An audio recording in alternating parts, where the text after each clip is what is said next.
You know I'm a hustler, hustler. You know I'm a hustler, hustler. Welcome to Get Biz, Do Biz, Get Paid. I am your host, Luan Dadon. In this show, we're going to interview successful business owners in construction and construction coaches. We're going to find out what it really takes to win in the construction industry. What it really takes to make a lot of money, have a great life, and be able to do the thing that you wanted to do. Enjoy. Hey, it's your boy Luan back again with another episode. Get Biz, Do Biz, Get Paid. Today I have Treese. He out of Springfield, Missouri.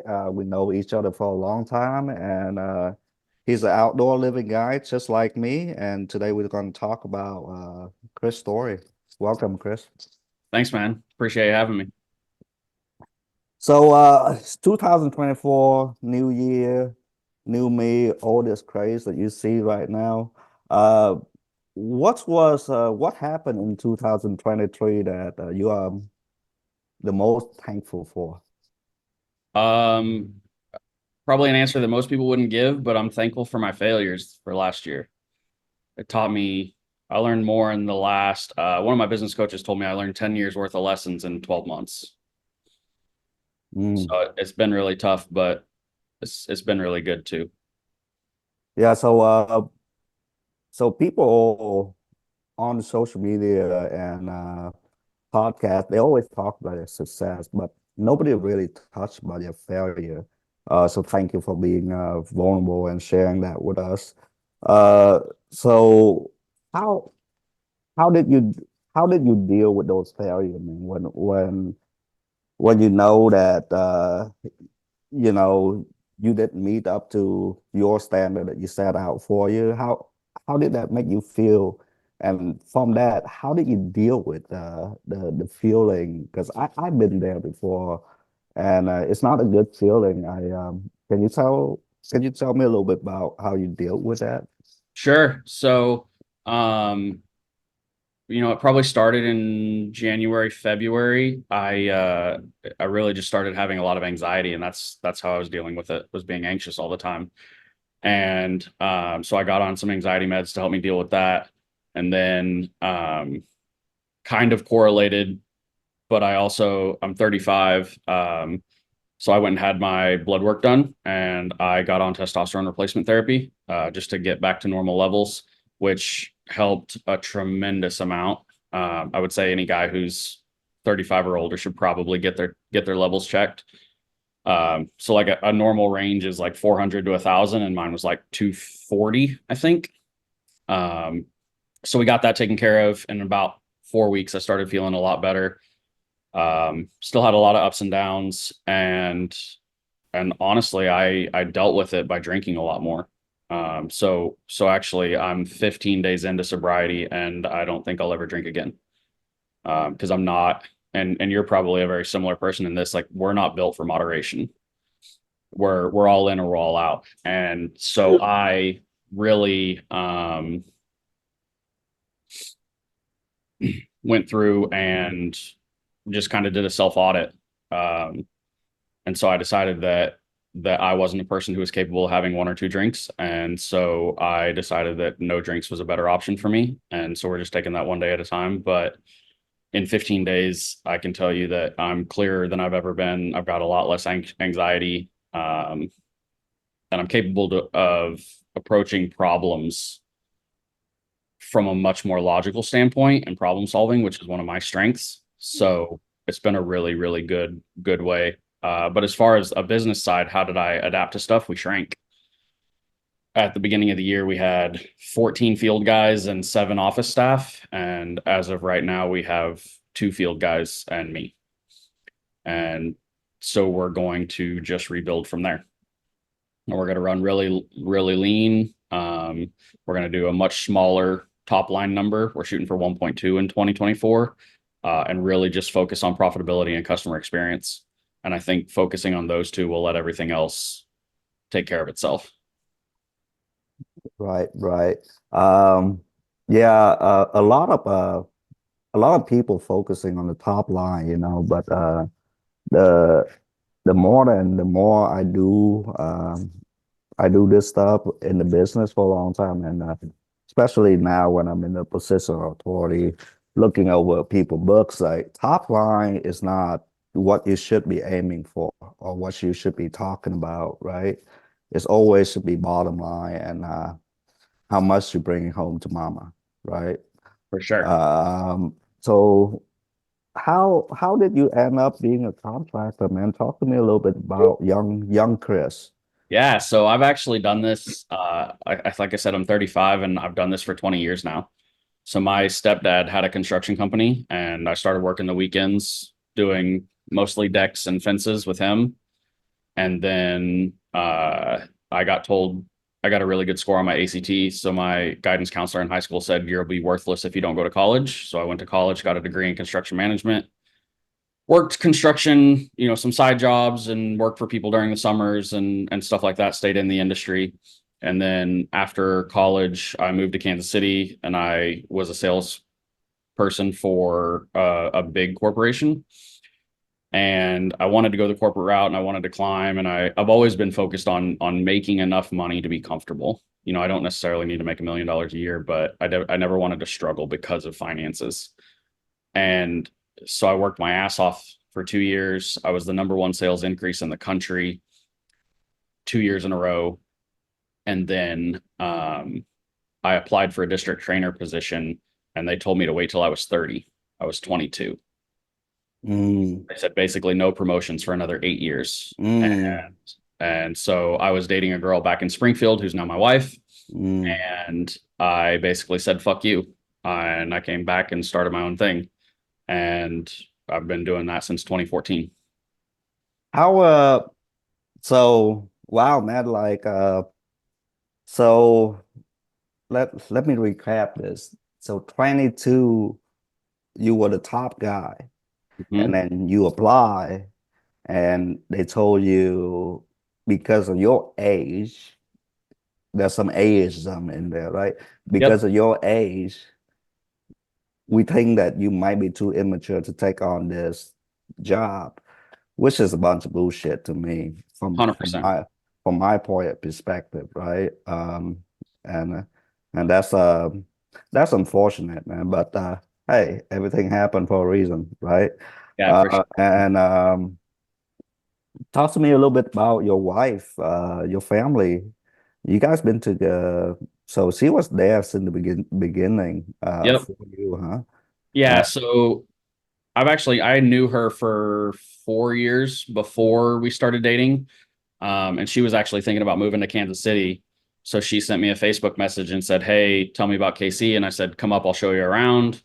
One thing led to another. She was a newly single mom. And so she got away, got out, got some free time away from her kid, to be someone other than just a mom. And she came up and we hit it off and then we kind of started dating from there. Um, she wasn't really ready to officially date, but I always give her a hard time because that Thanksgiving was the first year she didn't have our son and she didn't have anything to do because her family's all from Indiana. So she said, what, I don't know what to do. And I said, well, we have a huge family. My grandma had 8 kids. There's 40 or 50 people at every family gathering for us. And I said, come on, just come on. And it wasn't unusual. I would bring friends to family events. I would do all that.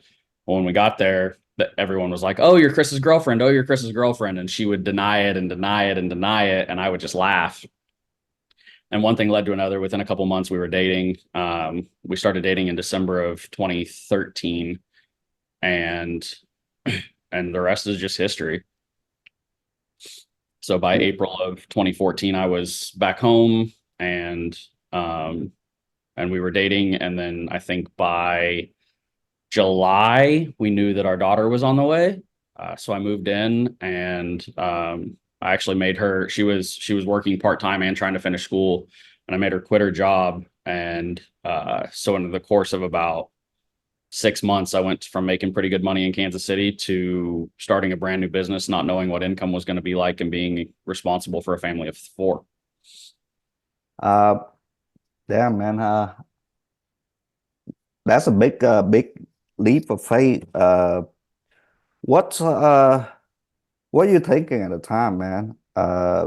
Were you thinking at all? Were you just like, fuck it, I'm just gonna, put one foot in front of the other, and Um, I was definitely scared, but one thing I'm very blessed in. So my stepdad didn't come in the picture till I was 15, but my mom raised me, and one thing she really instilled in me was wild self-confidence. And so I was really disappointed from the corporate job in how they handled it. But one thing I was confident in is that I could make things work and be way wildly more productive for myself than I could for anyone else. And so I just said, there's way more opportunity to make good money here. And, back then, most jobs were paying 35, 40, 45 grand a year.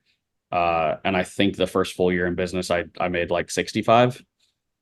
So, and I was still wearing a tool belt, just owning my own job. I didn't really have a company.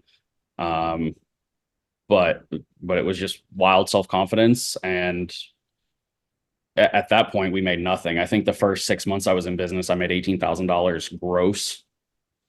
And And so like there's nowhere to go but up from there. So I said I'll take a year and try it. And if it fails, then I'll go get a job. And it didn't fail. So then I just kept growing it. that's great, man. So you had a high level of conviction in yourself. Unpack that a little bit for me. How does that translate in what you're doing day to day? Because as entrepreneur, business owner, everything is unknown to us. The Mm-hmm. future is unknown to us. The we can try to put in, windshield wiper. We can put in roadblocks to try to control the environment. But there's a lot of unknown, and there's a lot of shit that go wrong. How does that help you in navigate the level of conviction that you have, help you navigate the business world? Well, so I think two things there. One, like a lot of what we do is unknown, but I think people get a false sense of safety in a regular job. I can't tell you how many people that I've hired and even more that I've interviewed that thought they had a nice job. They thought they were secure. And one random Monday morning, they come into the office and they get fired. And not because the company's folding, it could be because of their performance, the company's downsizing, it could be a hundred different reasons, but there's no safety out there.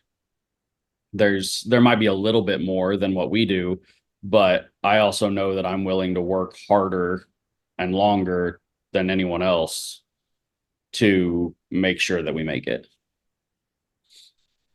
How has so you had your family throughout all that. How has the family supported you throughout all the journey of entrepreneurship? Uh, was that challenging, or were you guys on the same page? Was it challenging? I Um, know. Go both. ahead. My wife has been my ride or die, man. I can pretty confidently say I wouldn't have made it through last year without her. And even when we were going through the struggles last year, I was like, well, do I shut the company down? Do I just go get a job? And she told me that I would be completely miserable working for someone else because you don't have that. I'm big on extreme ownership. And so I like that my success is based on my hard work. And with a company with most companies anyway, that's really hard to know for sure. Unless you're a salesperson, your your success is dictated somewhat on what you do, but also on what the company does and the systems they have in place and the amount of success that they're capable of setting you up for. Where, you and I have talked in coaching groups and stuff like that before, but like if we don't have leads, I'll go knock on doors. And that's just hustle. That's just straight grind mentality. And it takes getting rid of your pride to be willing to do that, at least for me, because I always had this big pie in the sky view where like, man, I'd rather just pay for marketing and leads come in. Well, you can't pay for something with money you don't have. So just that amount of hustle and that willingness to do the hard things has always kind of been there. Um, and I would just rather the profit that I can drive go to my pocket and not someone else's. So it seems like you guys got a pretty good relationship going on, pretty supportive. And that's, sometime, a lot of time, that's not always the case Yeah. with contractors, right?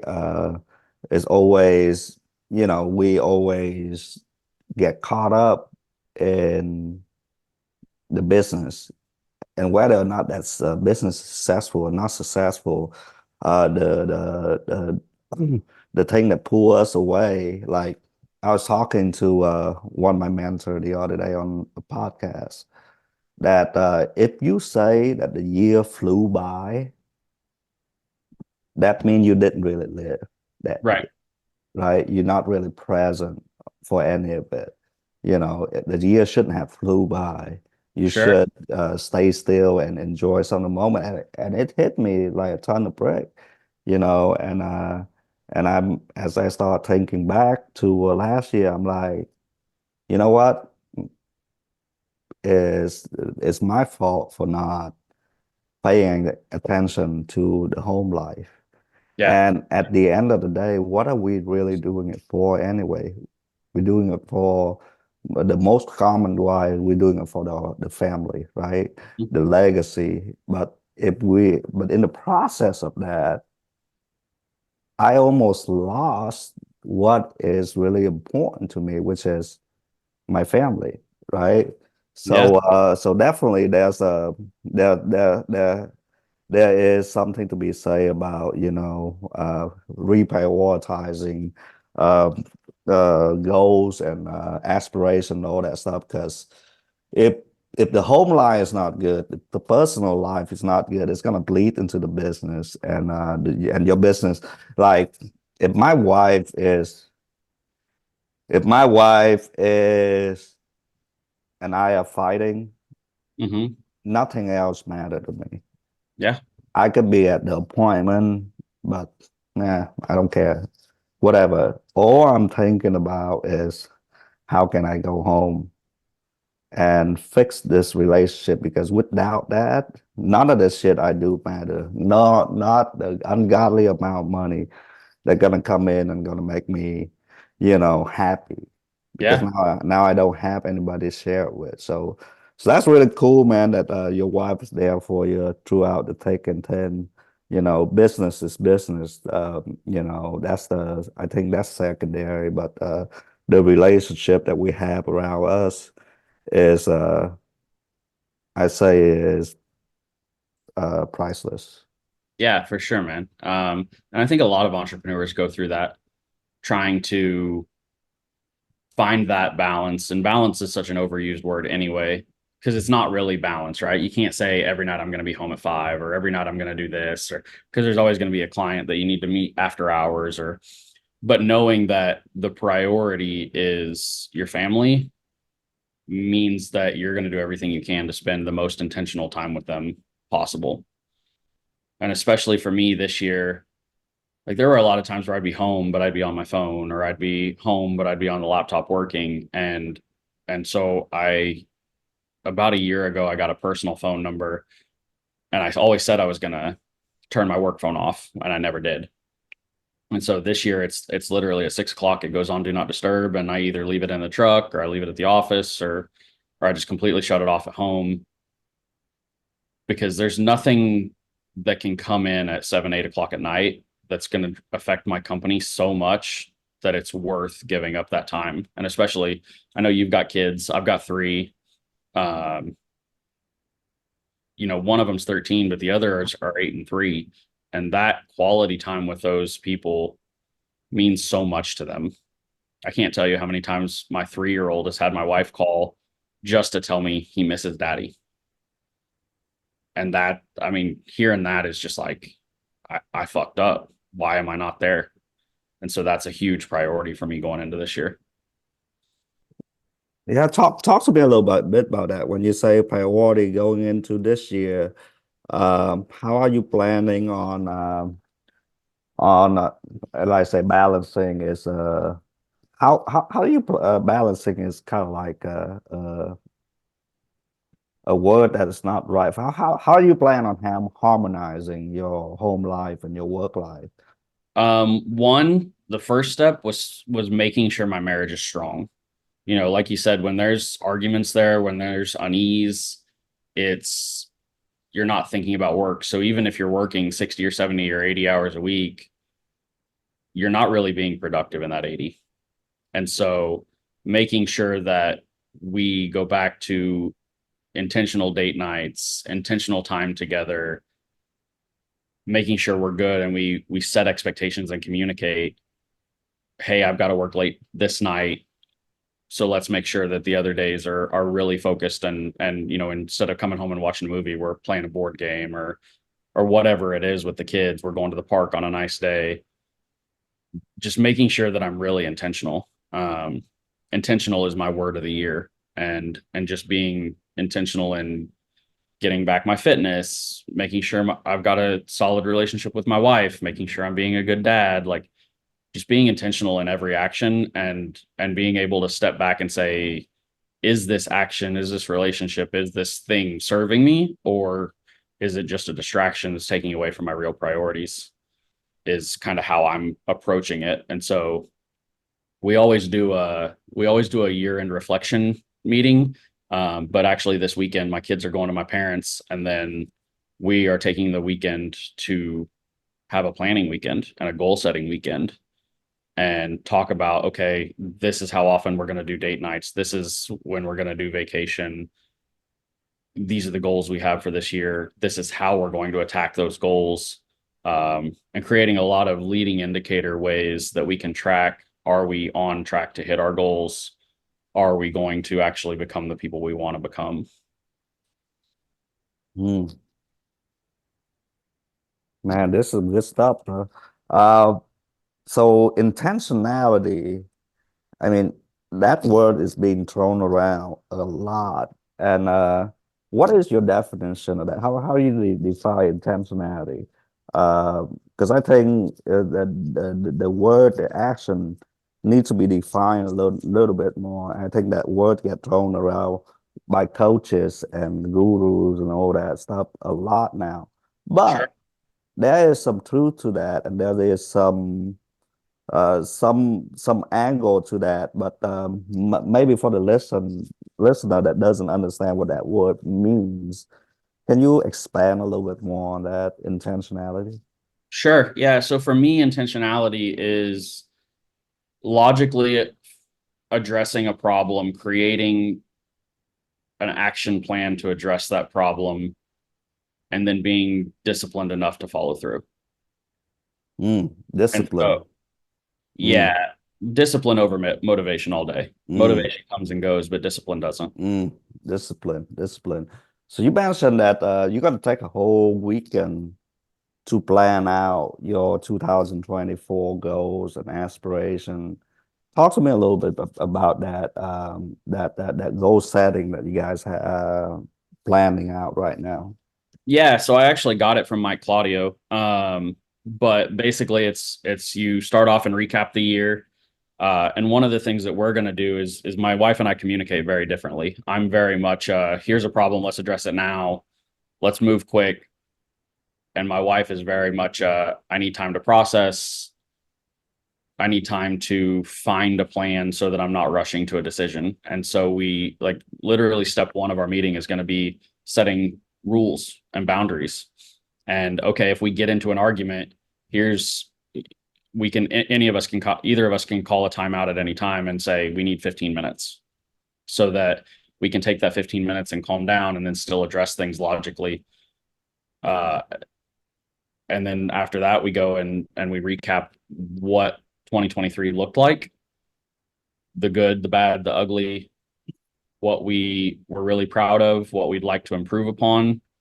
And then we'll set some goals. And I started a shared note where I've just been over the last week or two writing topics for us to go through and to discuss.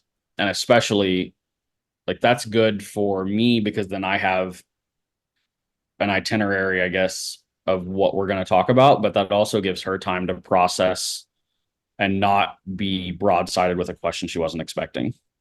Mm, And mm, so, Saturday it might be 2 hours, it might take all day. mm. But we've got enough time blocked that we can spend as much time talking about something and take breaks and reconvene and then at the same time we're just gonna do some stuff together. Like we're going fitness is a big part of 2024 for me. And like Saturday, we're going on a hike. She loves hiking. I need to do Mm, cardio. So I'm going to throw a weight vest on and we're going to go hiking. mm, mm. Uh, you know, Sunday, we're going to paint the island in our kitchen. And so just some stuff that is nice to be able to do things together without the kids saying mom or dad 1,000 times an hour. Yeah, man. Alone time is a must. That I found out because our women's a trooper, man. They handle a lot in the back end.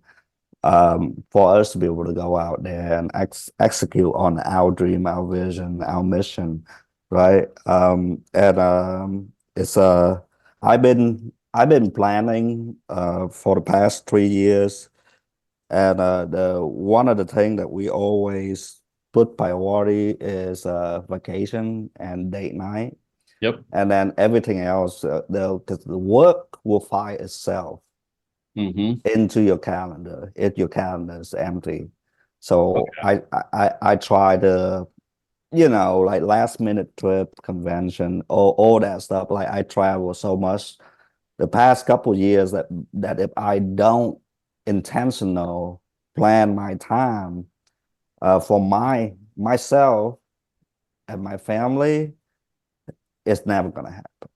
Right. Right. Right. There's because when you're at the position that we are at right now, there's a lot of pull, there's a lot of push, there's a lot of chaos that Mm, happening around us, and plan change, right? So we always stop every end of quarter and kind of readjust that plan a little bit. Maybe we didn't make this trip here, maybe we want to make another trip. So I always analyze and adjust every quarter. And one of the things that helped me a lot is therapy, man. Is every single person should be in therapy. therapy, and it's not because we have problem. It's because when I go home and spend time with my wife, my kid, I don't want to dump my shit on them.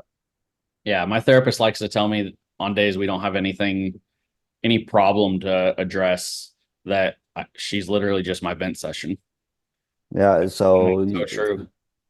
you could go and most of my business coach that I have, it's not my business coach. We rarely talk about anything business Hmm. um, because I don't need help in that business numbers and all that stuff, sales, marketing. I know how to do all that stuff, but what I don't know how to do is how to balance the home life and the professional life and spending time with the kid, be intentional with the kid. Uh, and to me, intentional is like me and you talking right now, we're intentional with each other. We don't have no distraction. There's no phone call that coming in. There's no messages that coming in. There's no distraction. My wife is not coming down here. Hey, honey, like so. That to me, that's intentional. It's personal. Yeah. It's there's a four wall around us, and we just spending time. We're holding space for each other. Yeah. Uh, I and like building space. That's yeah, good. yeah, we're holding space for each other. Just like the therapist. To me, therapists and coaches are therapists in a Mhm. sense. Yeah, for sure. Uh, uh, and And that's important, man, because the know-how, we know how to do all this. That's free information in there out there for you to build a business. But the difference between successful and unsuccessful business plan is how do you fit everything else in there? Yeah, for sure. You know, because I had a bad month. I had a couple bad months last year because I was not intentional to the business or to the family. I was just out here running in circle, so nothing's get done, nothing get accomplished, and then I'm pissing off my wife, I'm pissing off the company, I'm pissing off the people that I'm leading, right? So intentionality is a big part of making this all of this work, right? And then you can translate that to focus, intentionality, whatever it is. So. But that's great, man. So what is one of your big, hairy, audacious goal for 2024 when you go into this weekend? So professionally, it's just simplicity. It's we're not going to expand.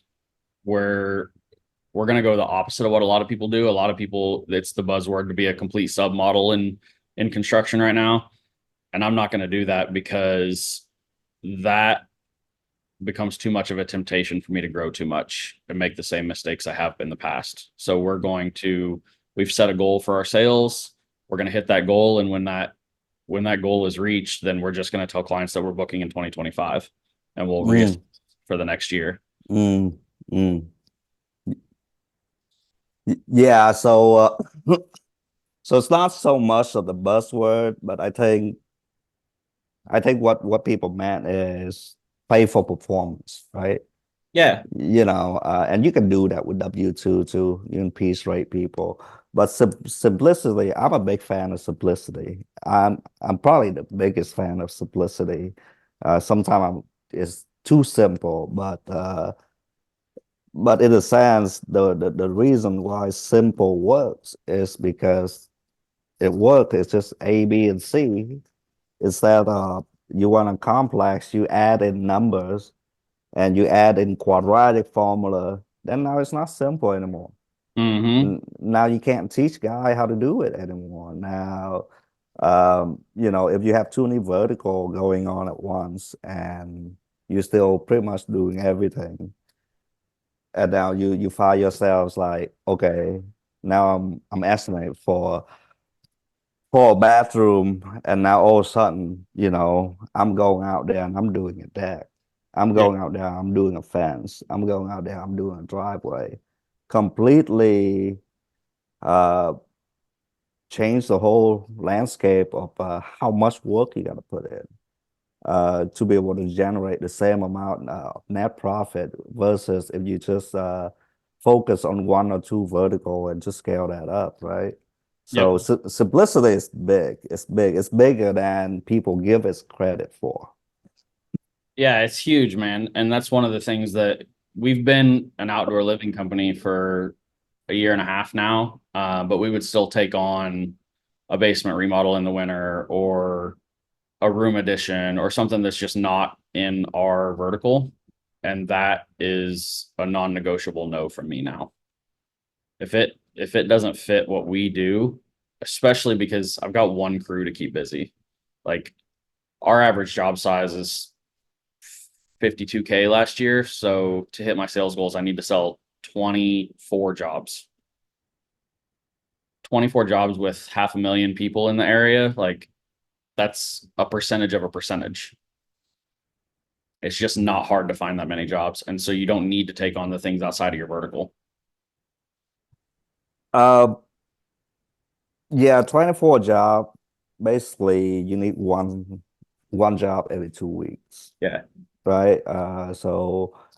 And I like when I was that size, I like the flexibility that it gives us Mm-hmm. because I can front load the sales in spring, boom, boom, boom, boom, boom, boom, boom, and then buy by summer, I can just work on production, and I'll still keep selling Yep. if the leads come in, but like I'm more geared towards production now, right? And then by fall, I'm done selling. Yep. So the life at 1 million, like I still make good money. But back in the day, Yep. still we still net over 200,000. Um, and then overhead's low. So, it's really because the advantages that small business have over big business, like I've seen books where $1 million guy make more money than a $3 million guy. Well, and that was me when I was 1.2. We made more money than when we were at 3. And Yep.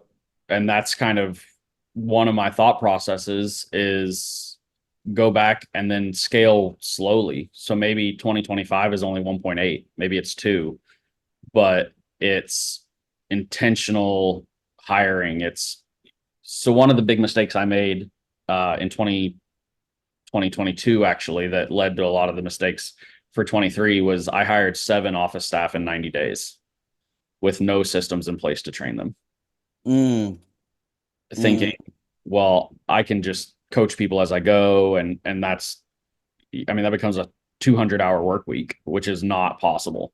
mm, And mm, so we're just going to be a lot more intentional. We'll hire one person at a time when we decide to expand for office staff, and we'll train them for 6 or 9 months before we even think about hiring the next step.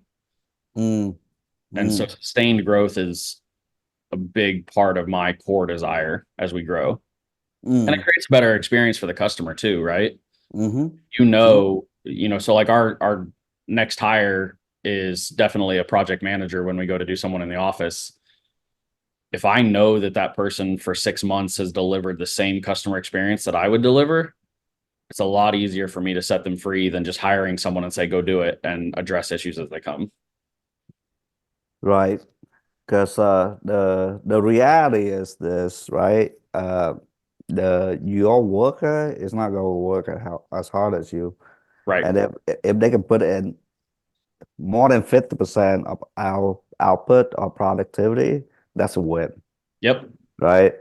So we have to go in to hiring people with that mentality, and then our guys make mistake a lot, and you have to have a high stomach Mm-hmm. to handle the mistake, to handle the losses that come up with it. Because if you, I see it happen a lot, right? People hire guys in, and then like office people. To me, in my personal opinion, and then this is my personal opinion, Sure. uh, you don't necessarily need an office for outdoor living kind of deal, Right. right? The person should the only person should be in the office is the lead handler, whoever handling the lead, and the office manager. The project manager, in my opinion, in my definition of manager is manage the project, Yep. and that means holding client hand, holding the sub hand, or the employee, whatever. Yeah. Yep. And then oh, you need this? Okay, I'll go grab it for you. If the project manager is sitting in the office for more than 20 hours, he's fired. Yeah, for In sure. my opinion. In my opinion, all my project manager, they never in office. They working project manager, right? So then I can extract a lot of productivity out of them. Mhm. So that's good, man. That's good. I think you're on the right track here.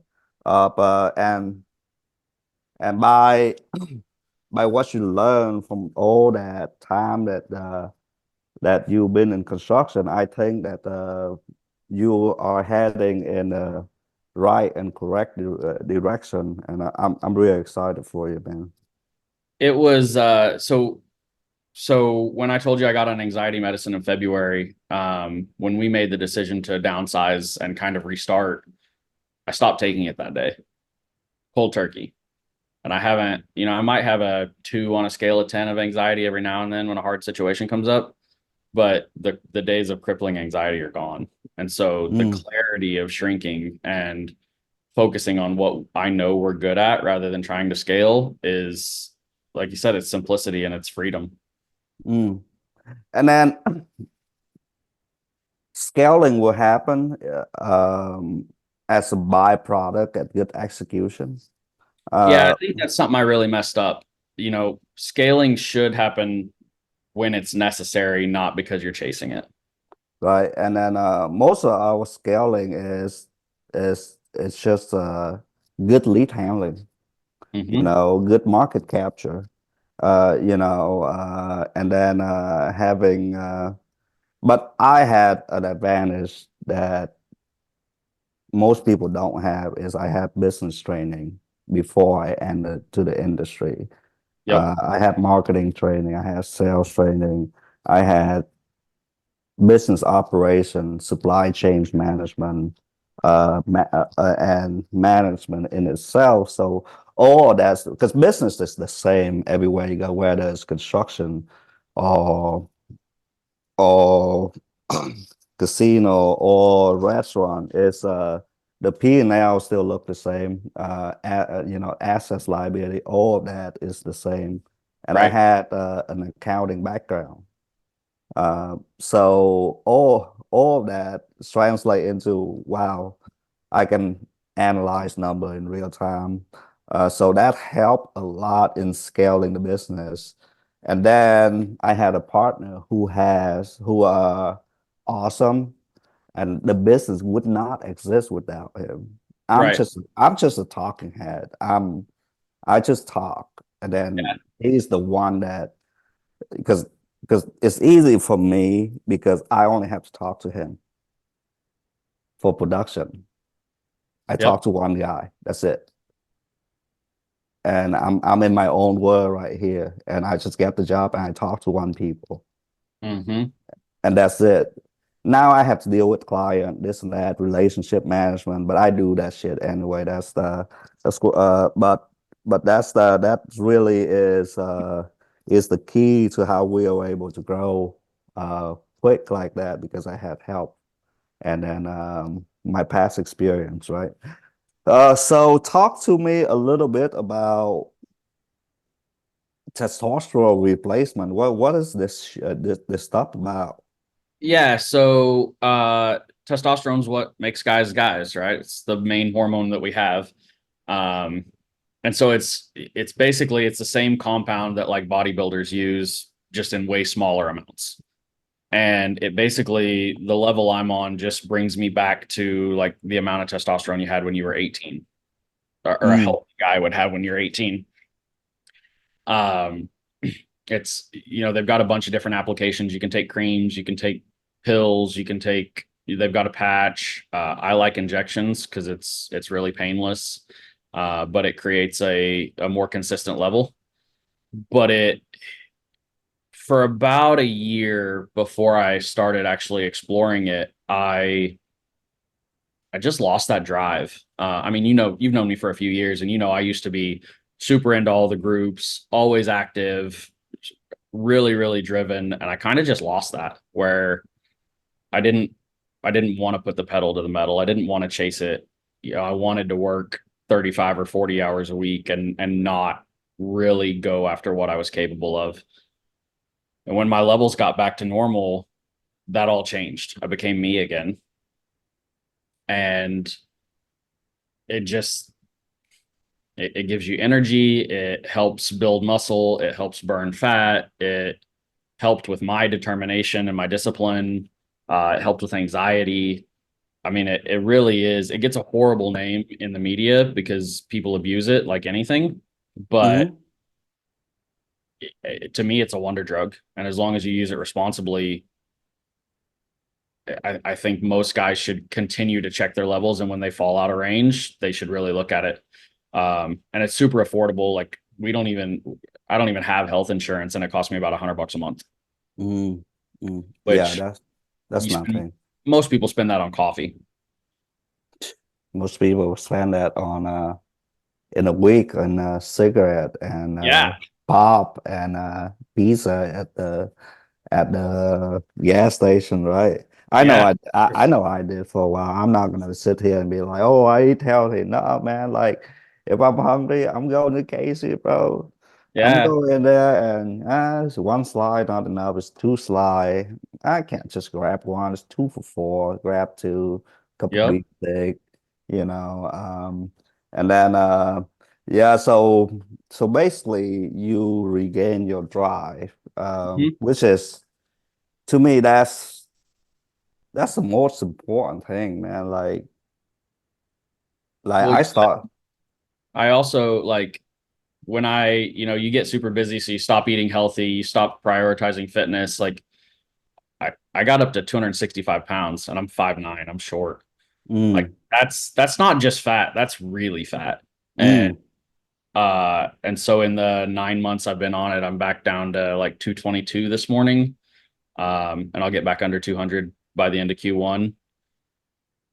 And so just from a health standpoint, without the drive and all that, like, and obviously that goes with eating well and working out and tracking everything and making sure you're actually being intentional about it. But just to get back to where it doesn't hurt to move. I don't hate how all my clothes fit.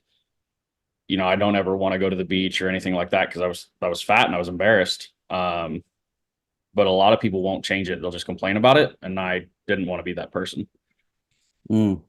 So that was the end of 2022 where you say you were kind of ballooning out size, and then you get back, you basically taking care of yourself again, right? Yeah. And then having a realization that like all of my all of this problem right here and then it's just me not taking care of myself. It's just me not wanting to get shit. I'm not saying this. I don't know how to Gonna phrase it, hurt my but feelings. yeah, Just it.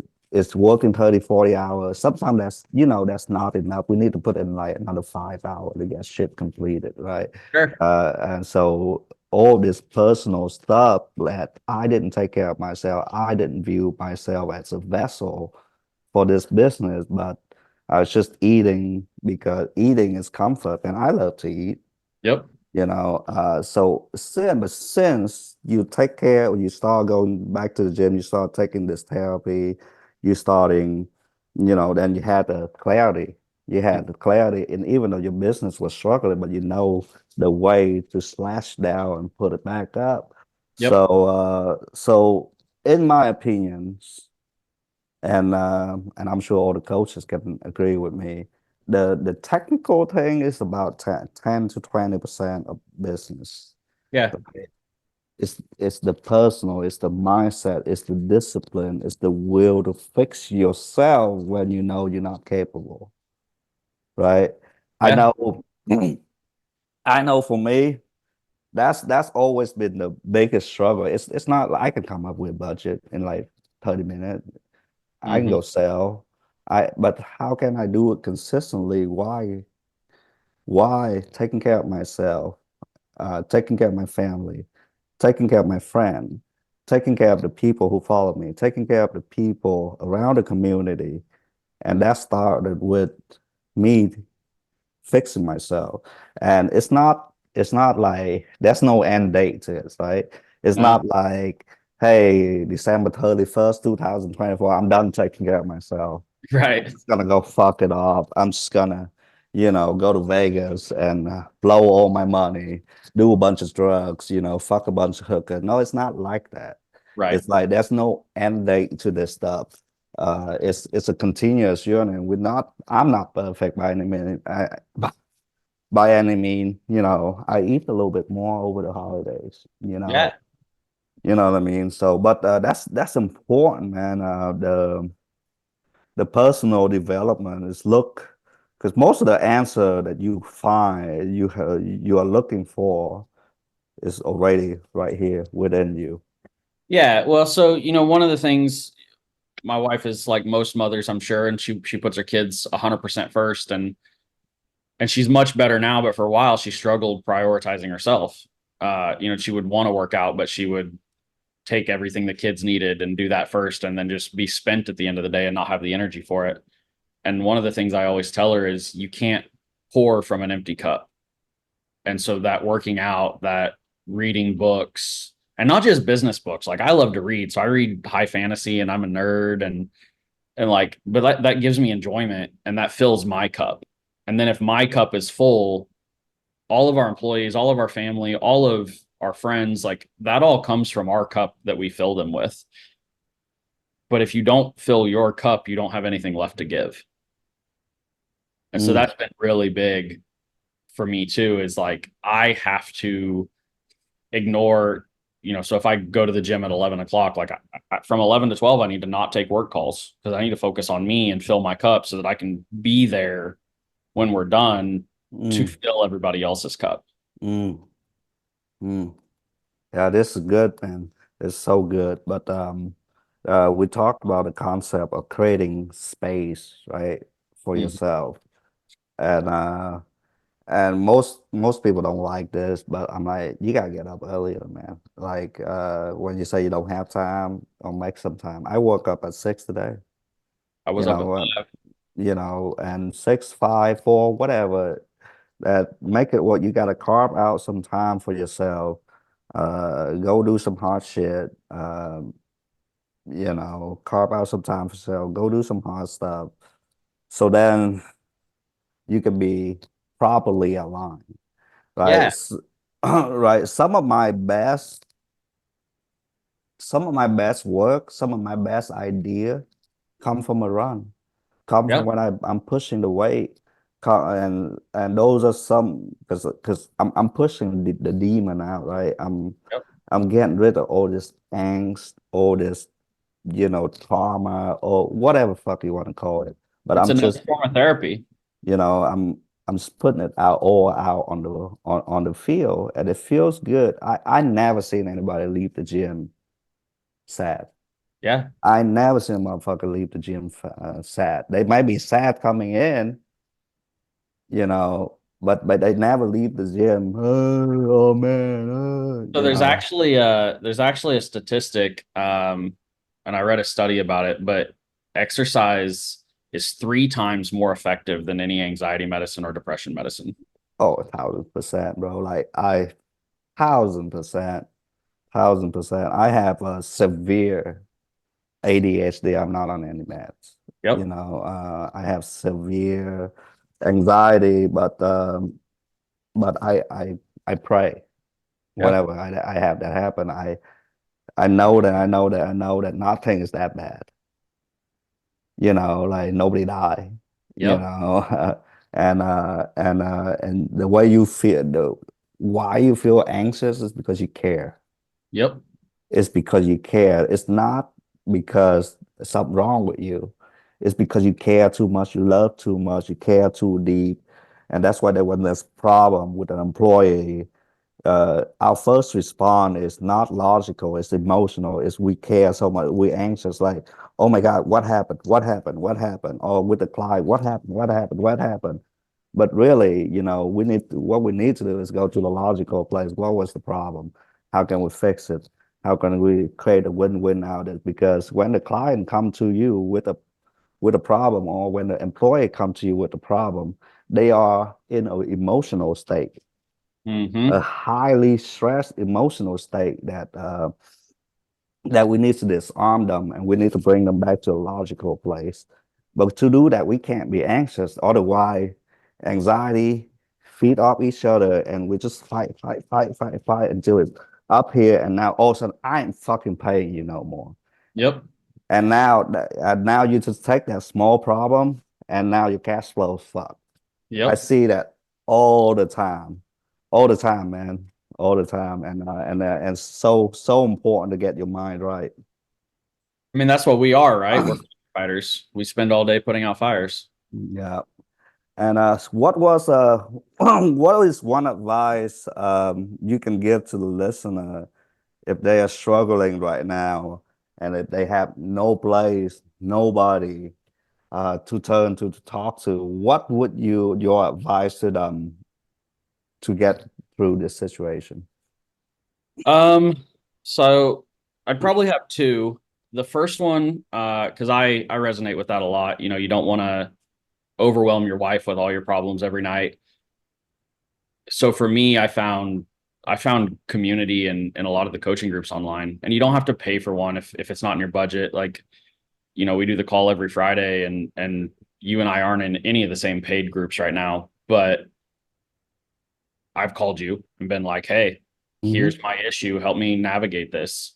You know, I've called some of my closest friends are people that I've met once or twice in real life, and that's it.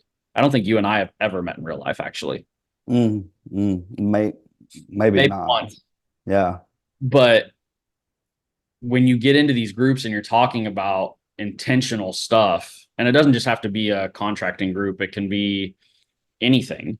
But when you find people who are actually intentional about chasing their dreams and self-improvement, you get past the, hey, how'd the Chiefs game go tonight, or whatever sports you want to talk about. You get past that surface level shit real quick.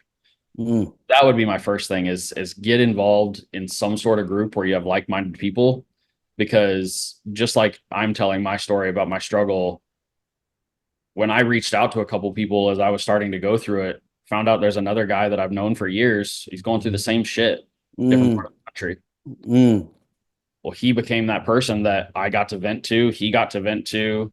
We got to problem solve together. And that became a really important relationship for me over the last 12 months. So definitely getting involved in groups and finding like-minded people is a big one for me. The second one would be kind of what you said. Nobody died. So if you can separate the emotion from a problem and look at it logically, and whether that's making sure you work out so you can take the anxiety out of it, or just giving it time so you don't have so much emotion, when you can look at problems logically, you can solve them much faster. And that's not to say you can't care in that decision and want everybody to win as much as possible out of any given problem. But if you think emotionally, you're going to make mistakes. Oh, that's good. That's good, man. If you think, man, that's the quote right here. If you think emotionally, you're gonna make mistake when dealing with problem. Yeah, I My, mean, you can have emotion when you're setting goals and doing planning and all that, but when you're looking at a problem, you have to just be logical. And that means being logical on your part in it too, being self of your role in that situation and owning it. So good, man. So good. And we can talk a whole hour about extreme ownership, accountability, taking fault for everything. But that's a whole nother podcast or a whole nother book that we can talk about. Yeah, Hey, man. man, thank you for coming on and being so vulnerable. I think there's a lot of people that can relate to this episode. I am 100% sure that people will reach out to you. So for that, man, I appreciate you. And my prediction is this: I think you're gonna do great in 2024, man. I think you're selling yourself a little bit short. I think for what you've been through and the amount of candid, the amount of authenticity that you put out there, the amount of vulnerability that you display, it's gonna pull people closer to you. Sure. Pride push people away, but authenticity and vulnerability pull people closer to you. And if that happens, your business will grow as as a byproduct Yeah. of you being vulnerable. So, man, I'm super excited. I'm super pumped for you, man. Thank Uh, you. I appreciate you coming on here and be in touch, man. Okay. Sounds good. Bye. See ya. You know I'm a hustler, hustler. You know I'm a hustler, hustler. Well, thank you so much for tuning in. If you find this episode helpful or if it changed your life in a positive way in any manner, please share with another friend, tell another friend about this podcast, or even contact me if you're a construction business owner that have a great story to tell. Please do contact me. Again, thank you. Until next time. Everybody flexing rubber bands. I'm working on my foreign exchanges.